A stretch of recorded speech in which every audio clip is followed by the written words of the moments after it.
The battlefield was silent. Not the silence of peace, the silence of aftermath. Smoke still rose from the scattered fires. The cries of the wounded had faded into whimpers, then into nothing.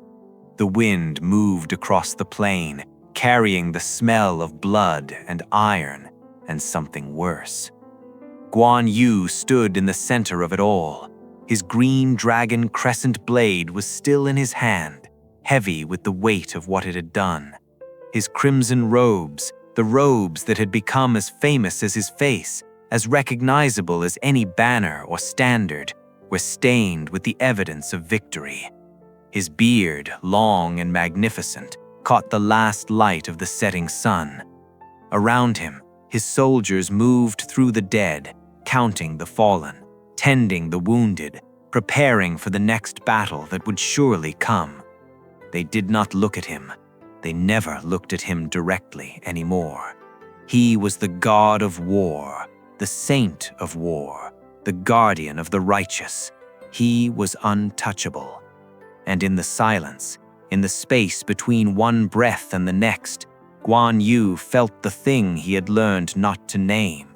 It sat in his chest like a stone, cold and patient. It was not regret. He did not regret the enemies he had fallen. It was not grief. He had learned to package grief and bury it in the place where he buried everything else. It was simply exhaustion, the kind that sleep could not touch, the kind that even victory could not ease, the kind that came from being the wall between everyone else and the chaos, and never being allowed to be anything else. The soldiers would not understand. That was part of the design, part of the role. When you are the protector, you do not get to be protected. When you are the wall, you do not get to lean on anything. When you carry the weight of everyone else's survival, you carry it in silence. Because the moment you stagger is the moment they start to wonder if the wall will hold. Guan Yu had learned this young. In the village where he was born, in the days before he had a name worth remembering, he had been the boy who fought first and thought later. The one who took the blows so others would not have to. The one who stood in the doorway while others ran behind him. It was not courage, not really.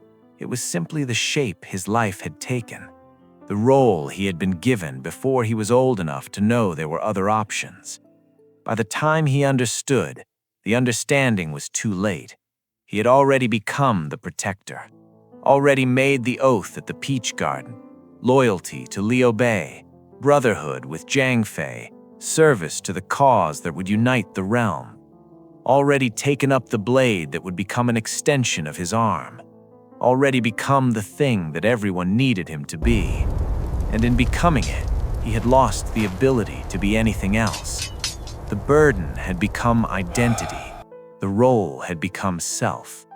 And somewhere in that transformation, in that slow and irreversible process of becoming the legend, the man had quietly disappeared. That night, Guan Yu sat alone in his command tent.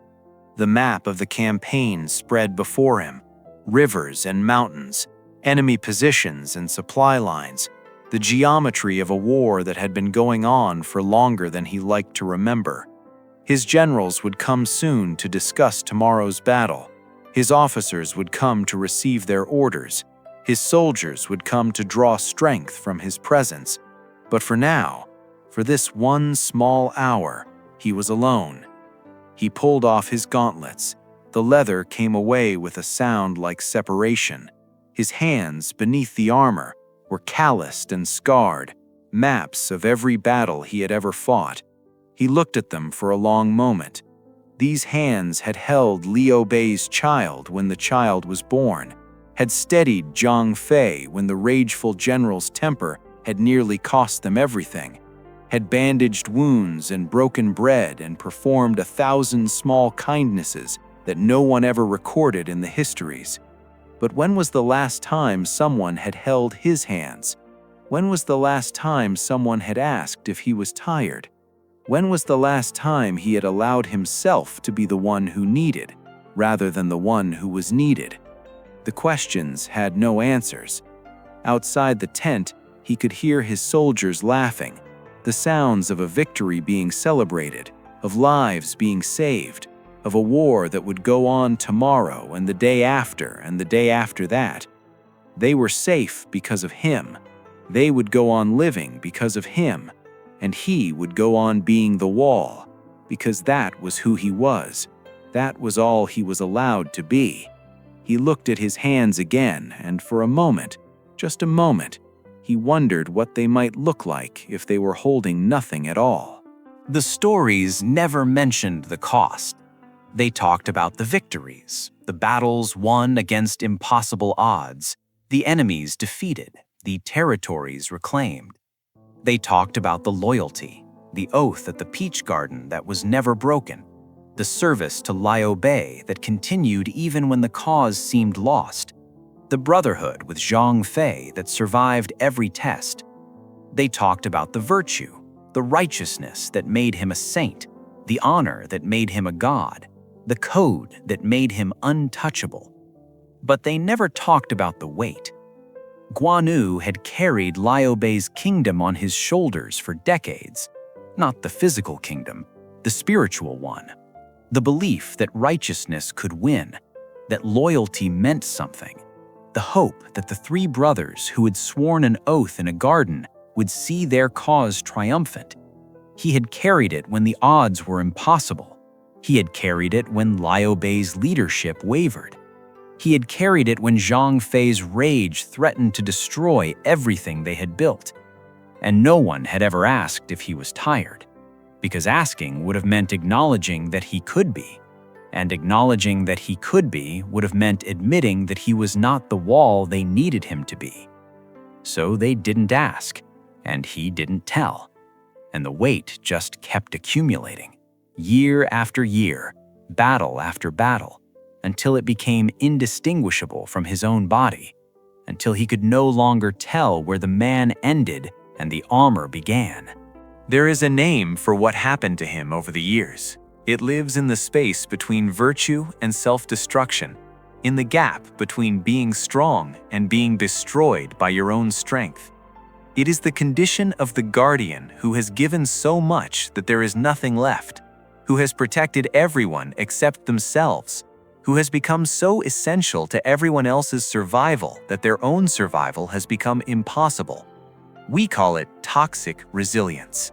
It is the strength that becomes a cage, the protective instinct that becomes a prison, the endless capacity to carry more that finally, inevitably, breaks the one who carries it. And here is the truth that Guan Yu was never allowed to know. His strength was not a gift, it was a demand, not from the people he protected, they loved him genuinely, but from the system, from the code, from the legend that had grown up around him until it was larger than the man. He could not be weak because weakness would have shattered the faith of thousands. He could not be tired because tiredness would have made the wall seem less solid. He could not be human because the god on the altar could not come down. And so he became the god, and the man beneath, slowly, silently, disappeared. Liu Bei had tried once. It was during the darkest days of their exile, the years when they had nothing, when the empire had collapsed, when the three brothers were scattered to the winds and the cause seemed lost. Liu Bei had come to Guan Yu's tent late at night when the camp was sleeping and had placed a hand on his shoulder. "Brother," the Lord had said, "you carry too much." Guan Yu had looked at the hand, had felt the warmth of it through his armor, had understood in that moment what it might feel like to be seen. And then he had shrugged the hand away. "My lord," he had said, "the burden is my honor." Liu Bei had not tried again. The story never recorded this moment. The histories never mentioned the hand on the shoulder, or the shrug that dismissed it, or the silence that followed. But Guan Yu remembered. He remembered the warmth and the rejection, and the way his body had moved before his mind could stop it. The wall could not accept comfort. The wall could only stand.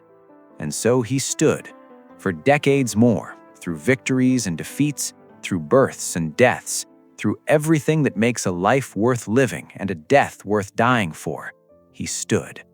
Until standing was all he knew how to do. Until the standing became the fall. The enemy came from the east.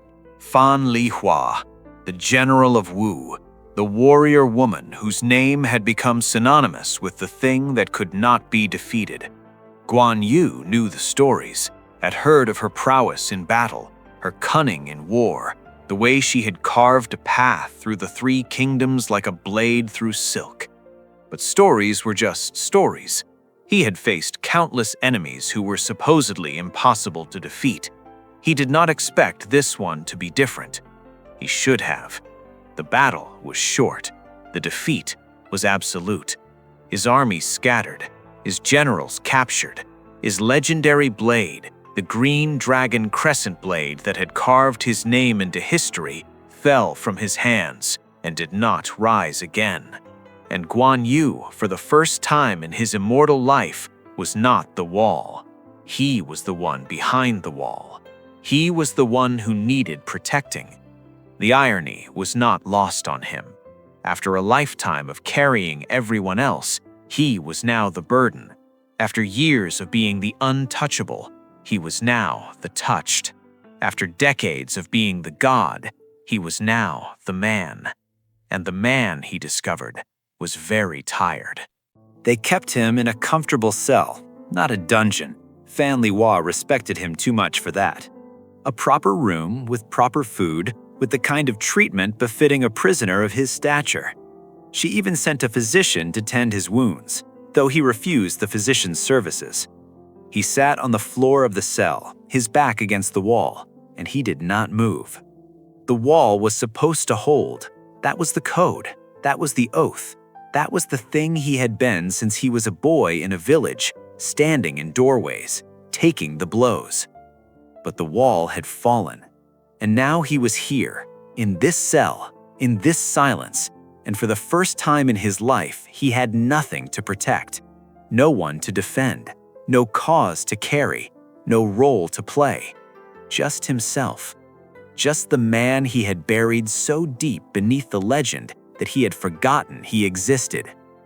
He sat in the darkness and felt the weight of it, the weight of a lifetime spent being strong, the weight of a code that had never allowed him to be weak, the weight of a wall that had finally crumbled. And in that weight, in that terrible and sacred stillness, a question rose. The question was simple, not dramatic, not poetic, just simple.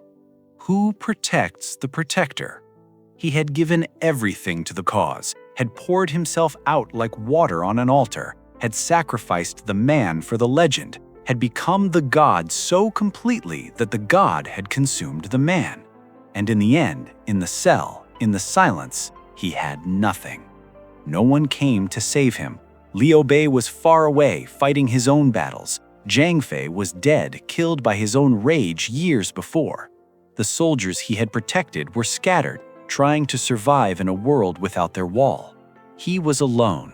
And the question was not self-pity. It was something else. Something closer to understanding, something that might, if he let it, become the beginning of a different way. The code had made him untouchable. The code had made him a god. The code had made him the protector who could not be protected. But the code had not made him happy. The question hung in the darkness of the cell, in the silence of a warrior finally forced to be still. And Guan Yu, the god of war, the saint of war, the guardian of the righteous, did not have an answer. But for the first time in his life, he was willing to look for one.